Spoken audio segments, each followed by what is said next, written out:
Hey everyone, and a huge, enthusiastic welcome to all the undergraduate history students tuning in today.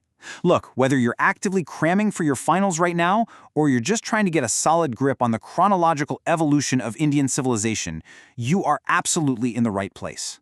Think of today's explainer as your ultimate, comprehensive exam review guide. We're going to trace this massive, living tapestry of the Indian subcontinent.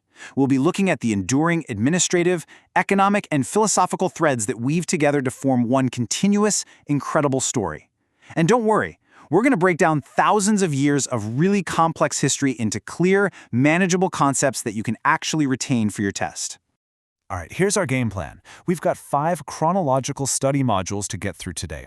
Module 1, the Indus Valley to the Vedic Age. 2, the classical age of the Mauryas and Guptas. 3, medieval kingdoms and the Delhi Sultanate. 4, the Mughals and the Maratha Empire. And finally, Module 5, colonial rule and Indian independence. Okay, let's dive right in. Module 1, the Indus Valley to the Vedic Age.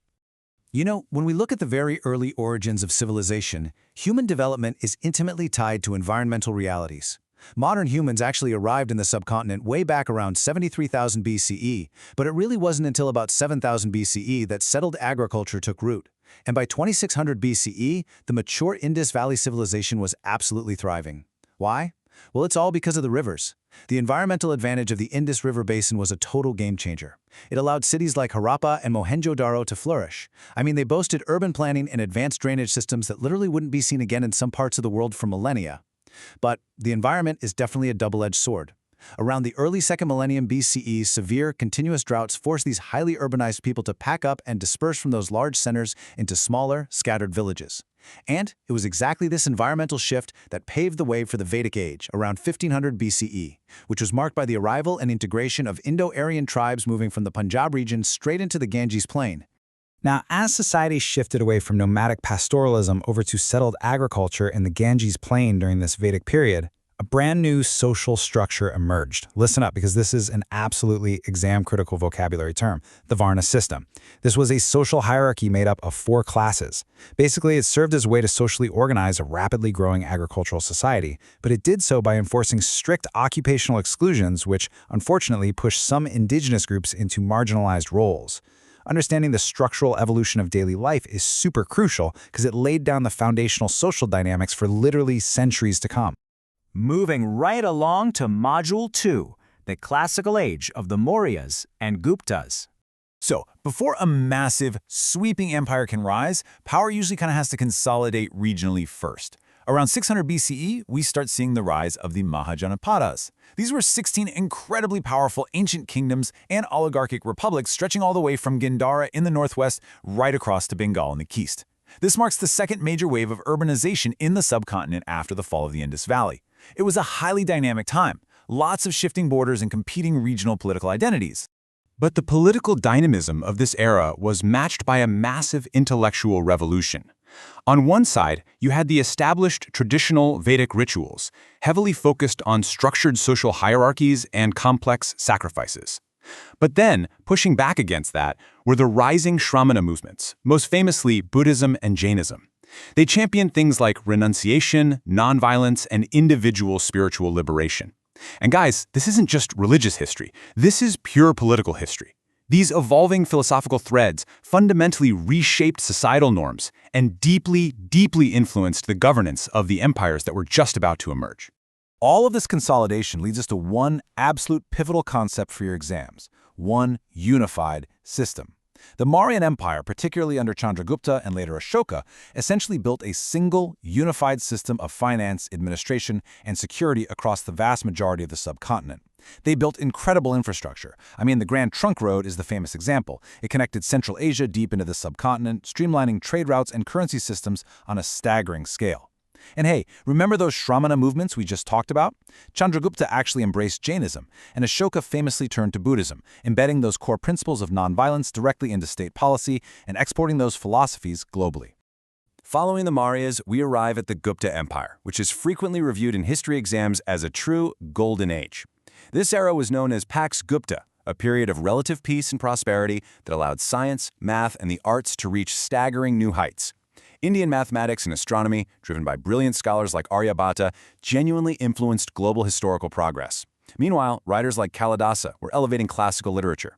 And they weren't just culturally rich, they were an economic powerhouse.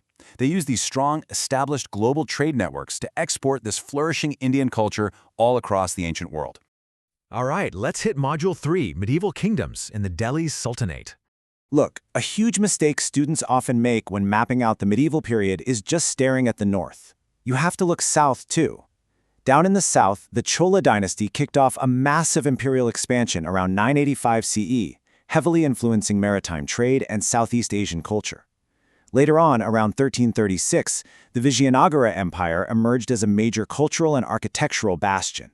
But concurrently, back up in the north, the year 1206 marked the founding of the Delhi Sultanate by Central Asian Turkic dynasties, and that fundamentally altered the political and cultural landscape of the subcontinent. So the crucial point here, the real takeaway for your notes, is understanding the long-term administrative impacts of the Delhi Sultanate. This wasn't just a simple change in leadership, it was a total institutional paradigm shift.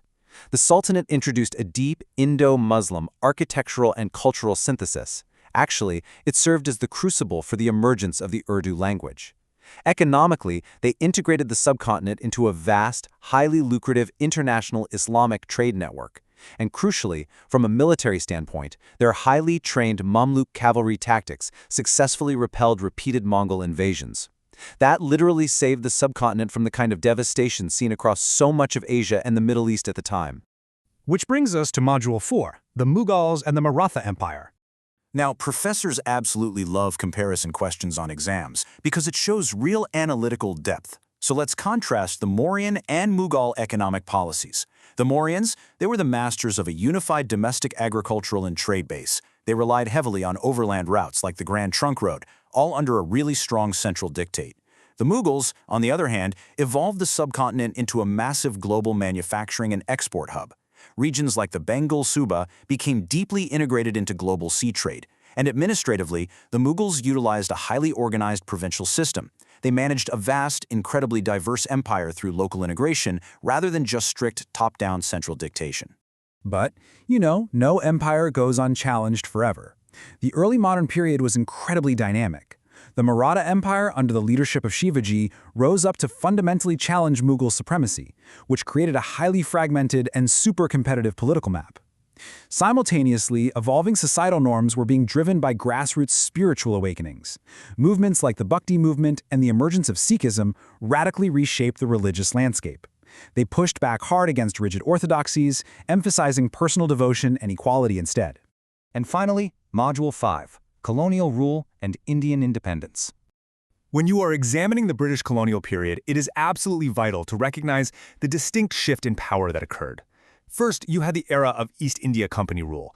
This was literal corporate administration, heavily focused on mercantilist extraction. However, the Great Rebellion of 1857 changed everything, leading directly to British Crown rule. Now we're talking about direct imperial governance. This era was marked by massive institutional restructuring, the creation of a civil service, and a fundamental shift in exactly how the military and the laws were administered. Summarizing the impacts of this era is tough because it requires holding multiple complex realities in your head at once. On one hand, there was certainly modern infrastructure development, like the sprawling railway networks, but that occurred alongside severe economic drain and rapid deindustrialization. Tragically, this era is also marked by widespread, absolutely devastating famines, particularly in Bengal. Yet, concurrently, it was a period of intense intellectual awakening. The Bengal Renaissance, for example, saw an elite social and cultural revival. Furthermore, Indian participation in both World Wars I and II had profound global impacts and really accelerated the domestic demand for self-rule. So, tracing those final historical steps, the resistance that was sparked by the 1857 rebellion eventually found a formal institutional voice with the founding of the Indian National Congress in 1885. Decades of diverse, relentless independence movements finally culminated in 1947 with the end of British rule. This was, of course, tragically accompanied by the painful partition of the subcontinent.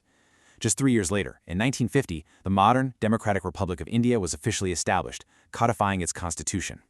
Which leaves us with this final, pretty massive thought for you to ponder as you review your notes tonight. From those early, isolated settlements along the Indus River valleys, all the way to the unified modern republic of today, how do the enduring administrative and philosophical threads of the past continue to shape the identity of over 1 billion people today? You see, history isn't just a list of facts to memorize for an exam paper. It is a continuous, living tapestry that literally surrounds us. I really hope this explainer has helped structure this incredible timeline for you. Good luck studying for your exams, keep questioning the past, and we'll see you next time.